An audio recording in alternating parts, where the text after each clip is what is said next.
There is a plant that today farmers are taught to destroy. They call it a dangerous weed.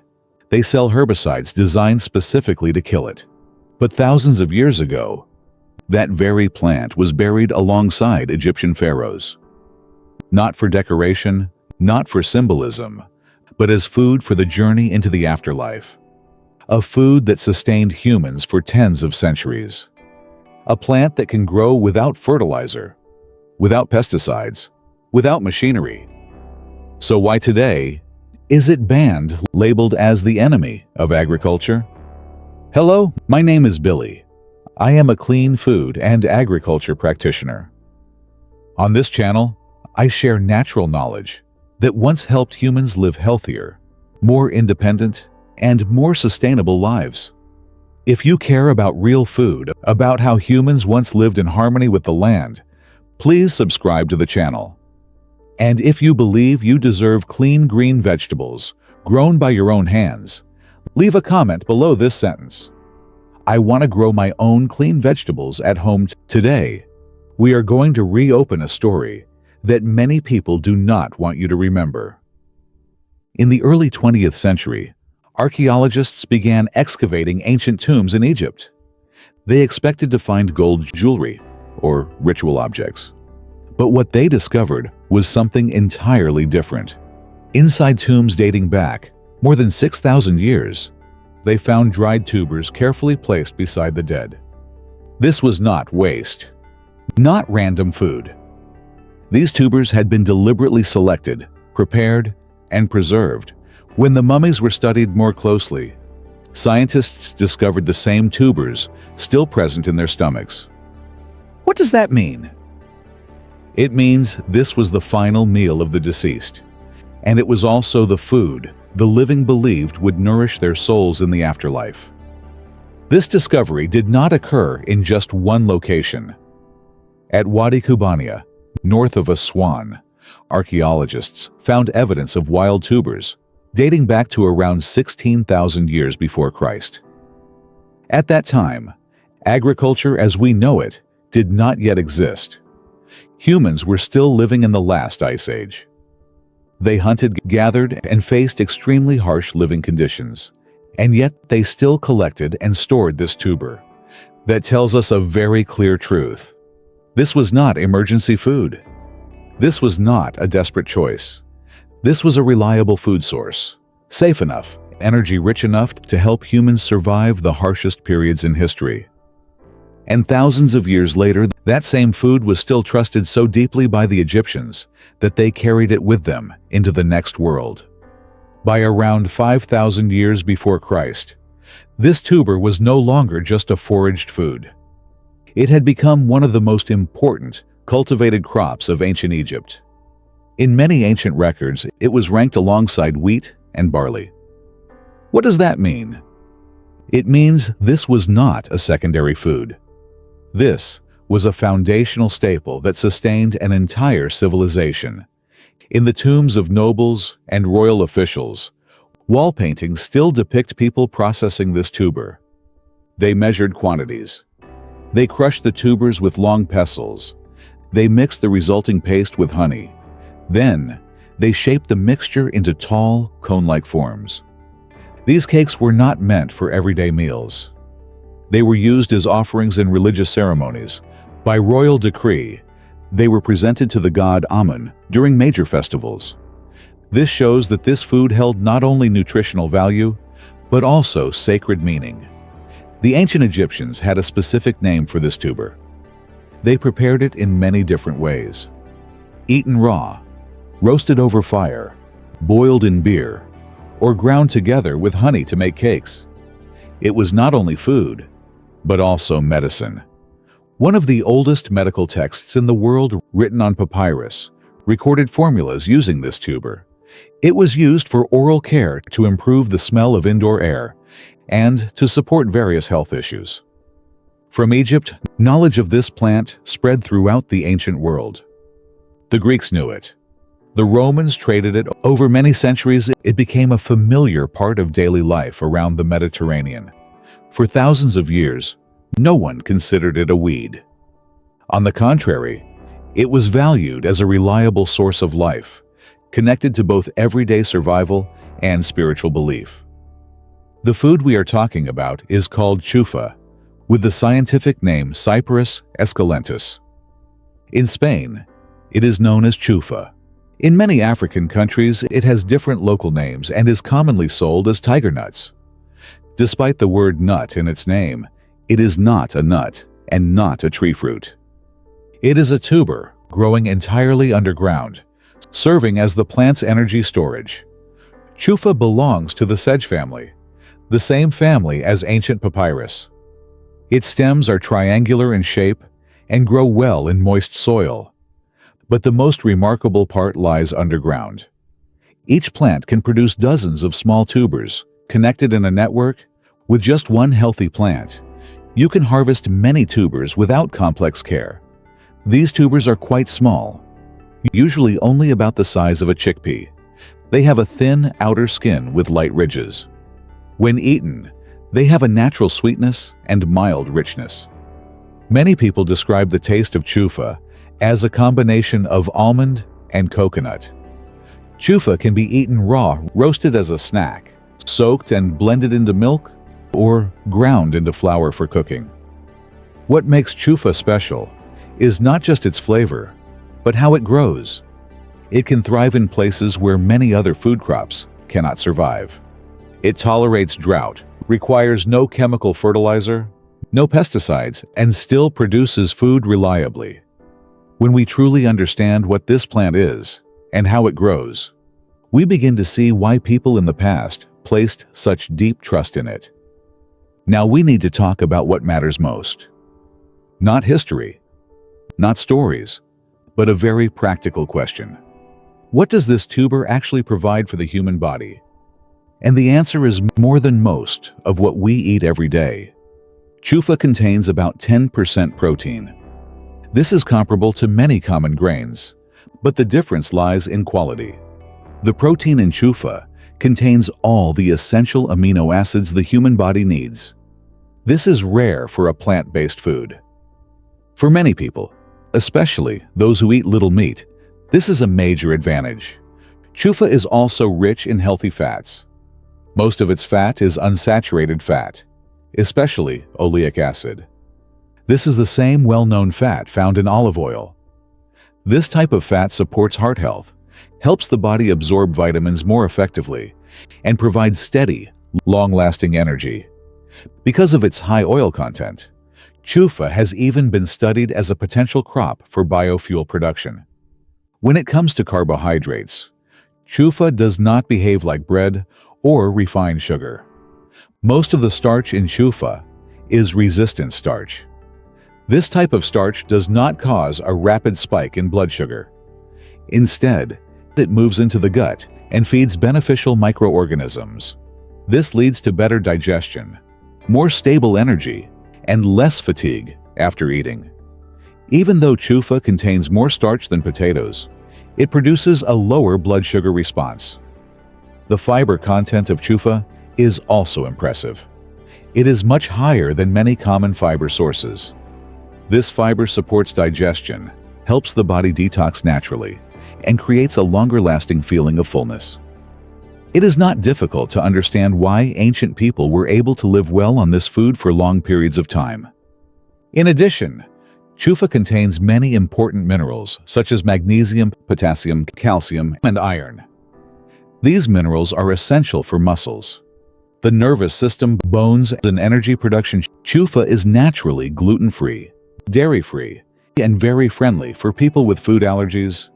You can eat chufa whole, blend it into milk, grind it into flour, or roast it as a snack. No matter how it is used, it provides steady energy and real nutrition. When you look at this nutritional profile, a natural question arises. If such a simple food is this complete, why is it no longer part of our daily meals? At this point, the question is no longer whether chufa is good or not. History has already answered that. Nutrition has answered that too. The real question is this: if this tuber has sustained humans for thousands of years, if it is nutrient-dense, easy to grow, and able to thrive in harsh conditions. Why do we almost never see it in our daily meals today? Why are we taught to grow wheat, corn, and soy, but taught to destroy chufa? Why is a plant that can grow on its own without fertilizer and without pesticides considered a threat to modern agriculture? And why do agricultural agencies around the world spend time, money, and resources researching how to eliminate it from fields? These questions are not baseless skepticism. They come from a very clear contradiction. On one side is a food that has proven its value over thousands of years of history. On the other is a modern system telling us that this food should not exist. When something that once sustained humanity is labeled an enemy, it suggests the problem may not lie with the plant, but with the way we have organized our agricultural system. And it is at this intersection that the story begins to take a very different direction. To understand why chufa is labeled a weed, we need to look directly at how modern agriculture operates. Industrial agriculture was not built to nourish humans in a sustainable way. It was built to produce large volumes that are uniform and easy to control, that requires crops to follow very specific rules. They must sprout at the same time. They must mature at the same time. They must respond predictably to fertilizers and chemicals. And most importantly, they must keep farmers dependent on the system year after year. Crops like wheat, corn, and soy fit this model perfectly. They require chemical fertilizers to achieve high yields. They require pesticides to survive in monoculture fields. They require seeds to be purchased again each season. And they require large machinery to plant, maintain, and harvest. Every step in that chain generates profit for some part of the industry. Chufa does not work that way. It does not need perfect soil. It does not require synthetic fertilizer. It does not require pesticides. It does because once chufa takes root, it sustains itself. And that is precisely the problem. From the perspective of industrial agriculture, a plant that does not need to be repurchased, does not need chemicals, and does not need machinery, is a plant that does not generate consistent profit. It breaks a business model built on dependency. It allows farmers to retain control. And when the system responds, that response is simple. They do not say this plant is too good. They say it is too dangerous. They give it a new label. They call it a weed. They call it invasive. And once something is called a weed, destroying it becomes reasonable, even necessary. Chufa spreads through underground tubers. When the above-ground growth is cut or sprayed, those tubers remain alive. They can lie dormant in the soil for many years and sprout again when conditions are right. This trait makes chufa extremely difficult to control in monoculture fields. But it is the same trait that helped humans survive droughts, famine, and climate shifts for thousands of years. Instead of seeing this resilience as a strength, industrial agriculture treats it as a threat. Agricultural universities conduct research not to learn how to grow chufa, but how to kill it more effectively. Chemical companies develop herbicides specifically designed to attack its root system. Many documents openly admit that a single application is not enough. They recommend repeated spraying over many consecutive years just to achieve partial control. This reveals a very clear truth. The problem is not that chufa competes with other crops. The problem is that it exposes the fragility of the current system. When a plant can produce more energy per acre, can survive without constant inputs, and can be stored for years without complex technology, it raises uncomfortable questions about the necessity of the entire industrial machine surrounding food. A system dependent on chemicals, fuel, and long supply chains is inherently fragile. Chufa reminds us that there was once another way, a way in which humans did not need permission to eat. And for that reason, it does not fit the current model. Not because it fails, but because it succeeds too well. When a plant cannot be controlled by conventional methods, The system turns to stronger solutions. With chufa, that solution is chemicals. Once it is labeled a weed, the entire war against it becomes justified. Agricultural agencies begin publishing manuals on how to destroy it. Universities conduct research, not to understand its value, but to find weaknesses in its life cycle. In many countries, wild chufa is known by another name, yellow nutsedge. Under this name, it is officially listed as one of the world's worst weeds. Technical bulletins describe it as a serious threat to agricultural production. In the United States, federal agencies have allocated resources specifically to study how to control and eliminate this plant from corn and soybean fields. Chemical companies quickly join the battle. They develop herbicides designed specifically to attack the underground tuber system. These products are marketed as necessary solutions to protect yields. Yet the technical documents themselves admit that eliminating chufa is far from simple. A single application is usually not enough. Recommendations call for repeated spraying year after year, merely to reduce plant populations, rather than eliminate them completely. This creates a familiar cycle.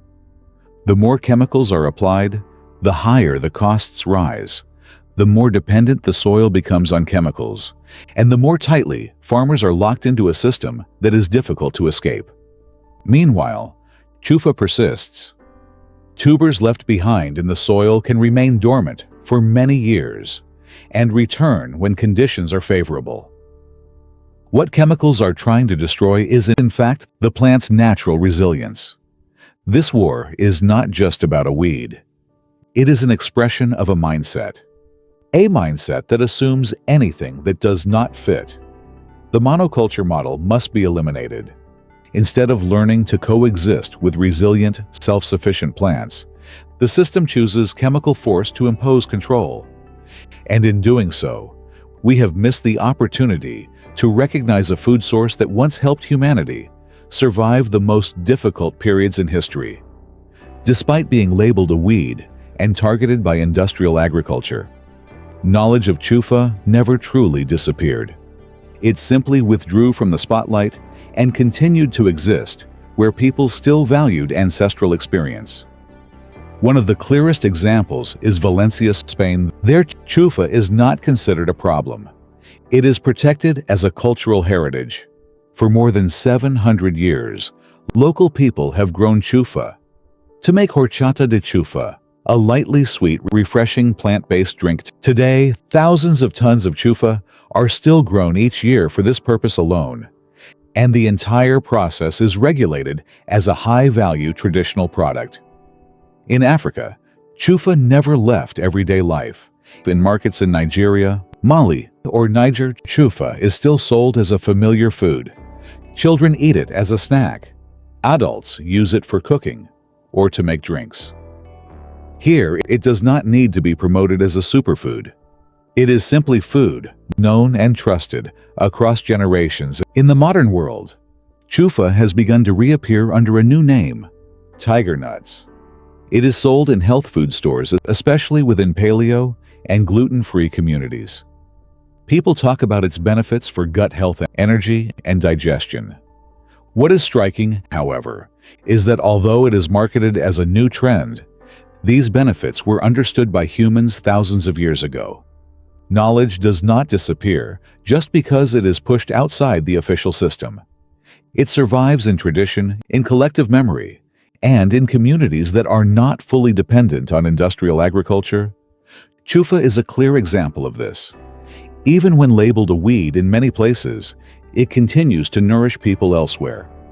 And that quiet persistence is proof that true value does not need permission to exist. At this point, the story of chufa is no longer just about history or archaeology. It connects directly to how we live today. For those who grow food at home, chufa represents a very different approach. It does not require perfect soil. It does not need complex fertilizing schedules. It does not require constant spraying. Once planted, it can sustain itself and produce food with very little effort. For those focused on health, chufa offers a simple and stable option. It does not cause energy spikes and crashes. It supports digestion and provides healthy fats, along with natural fiber. Instead of chasing expensive supplements or heavily marketed foods, many people may simply need to return to what once nourished humans in a sustainable way. For anyone concerned about dependence on the modern food system, chufa presents another possibility. It can be grown, harvested, stored, and replanted without long supply chains. The tubers can be dried and stored for years without electricity or chemicals. In times of instability, this creates a sense of security that very few modern foods can offer. Even for those who do not grow food, understanding chufa changes how we think about what we eat. It reminds us that not everything of value is widely promoted, and not every solution to health sits on a supermarket shelf. Sometimes the answer is right beneath our feet in plants we were taught to eliminate. When a food can nourish people, support health, and reduce dependence on systems, it becomes more than food. It becomes a tool for people to reclaim control over what they eat and how they live. The story of chufa becomes very simple when viewed as a whole. It was not removed because it was useless. It was removed because it was too effective. For thousands of years, it fed humans without chemical fertilizers, without pesticides, and without permission from any system. What once helped people survive famine and drought is now labeled a weed. The Egyptian pharaohs understood its value. Traditional communities still do, and modern agricultural institutions understand it very well too. The difference is that chufa does not fit a model based on dependency and control. It reminds us that humans once had the ability to feed themselves in simpler, more sustainable ways. If this story helps you see food differently, subscribe to the channel and share this video. Every share is a piece of knowledge preserved. And if you believe you can choose better food for yourself and your family, leave a comment below. Knowledge only truly matters when it is remembered and passed on. The next vault will be open soon.